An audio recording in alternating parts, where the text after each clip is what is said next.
Chapter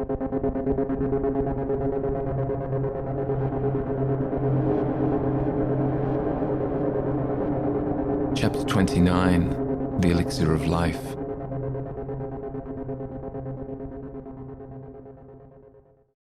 It's late afternoon when we get to Cowper's Chemists. The street outside is busy, but the light is waning towards the end of the day as Lacose enters the shop just after me.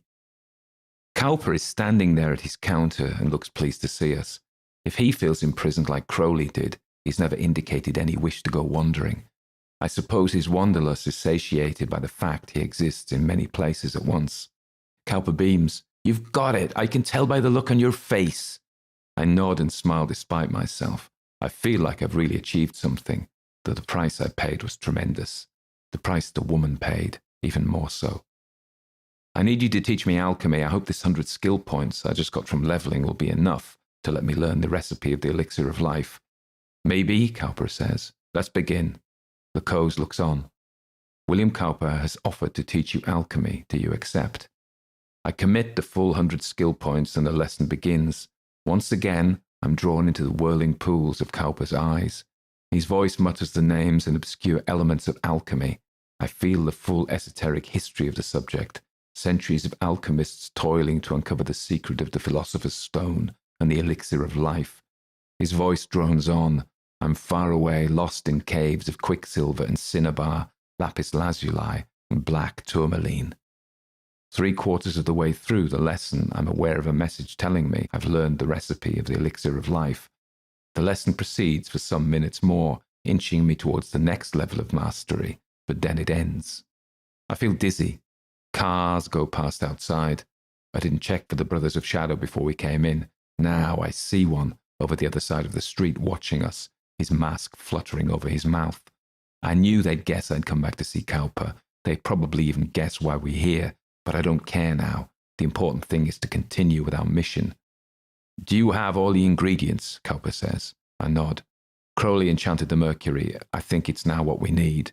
Lacose says, "Unless he's played a trick on us, I wouldn't put it past him." This is something I hadn't. That's something I didn't anticipate. I suppose I should have. Dark panic rises in me. "Can I go through to your laboratory to make the elixir?" Cowper nods and leads the way through. As we go through, I say to Lacose, "Did you see the Brother of Shadow outside?" Lacose says, "I would have shot him there and then if it wasn't broad daylight, but I can't afford the reputation loss, and I don't need the police on our back. We've things we need to do." We go through. Once again, Cowper's retorts and alembics stand crystal and shining in the artificial light. There are Bunsen burners, flasks and test tubes.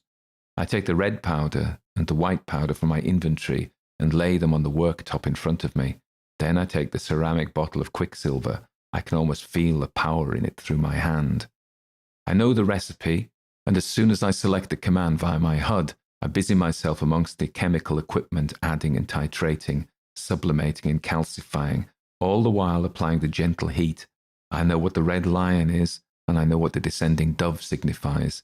I add the tripartite recipe of sulfur, salt, and silver, and know that these are not common sulfur, salt, and silver, but in fact the elements of the alchemists, elements which touch the foundation of the earth and reach up as high as the sun itself. I make the first concoction of the elixir.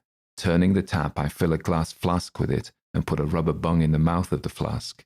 The liquid is thick and golden and warm to the touch. It has an organic energy that seems self-generated and coruscates within the flask. Its movement is fascinating, and I can't take my eyes away from the liquid I've created. "So that'll wake the warm ones," Lacose says. Cowper clasps his hands in front of him. "The elixir of life has many magical properties. It's an elixir of transformation.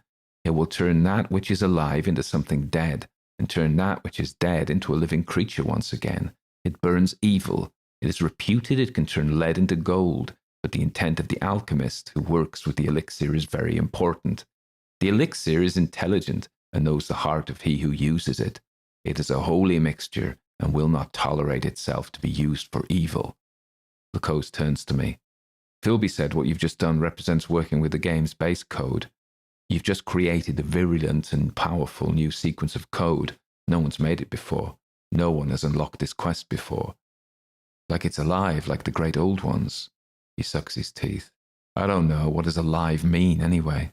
Cowper has been listening. The elixir has an intelligence, a mind of its own. But it's like RNA and DNA, just a digital equivalent. It'll make changes in the code of the object it's applied to, Lacose says.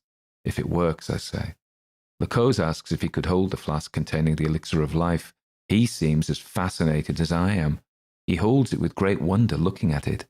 I agree. I hope it'll do all we need it to do. Cowper asks what our plans are. At first I hesitate, then, as if something in the elixir casts off a great atmosphere of certitude, I know I can trust him.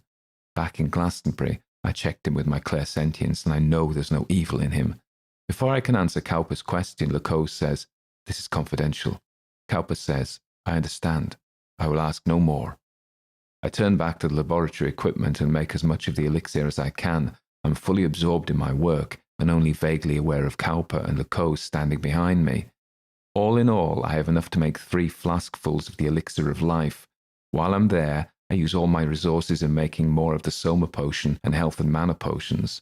I make 2 travel potions and 2 return potions to get us to the Nameless City. All we need now is a portal to Leng. What ingredients I didn't have, Cowper provides for me for free. Then he offers free health and mana potions. I know that where we're going, we'll need to take as many resources as we can, so I don't refuse his offer. I sip at his blue and pink potions until I'm at full mana and health. Then I take out my syringe, and under the watchful and disapproving eyes of Lacose, I replace my sanity with a needle. I offer it to Lacose, but he refuses. I'll take my chances with meditation. It's a slow process, but it doesn't have the side effects of the Soma. Then I'm ready for our mission, though I don't know where I'm going. How do we get to Leng? Lacose smiles. I was wondering when you'd ask that. Don't worry, I've got it all worked out. Are you aware of the Hawksmoor churches? I shake my head and he begins to tell me. In the 17th and first half of the 18th century, Nicholas Hawksmoor was a famous English architect. He designed a number of churches in London, but over 200 years ago, a rumour began to circulate. Something was amiss with the churches. Murders and dark deeds seemed to happen with more than normal regularity around them. Murdered people were found in the churches, and corpses dug up in the graveyards showed the marks of black magic. Sounds gruesome. He continues, and in the 20th century, when researching some of the murders of Jack the Ripper in London, a poet called Ian Sinclair started to notice the churches were laid out in a certain pattern. He wrote a poem called Blood Heat. Have you read it? No. You should. Anyway, what pattern?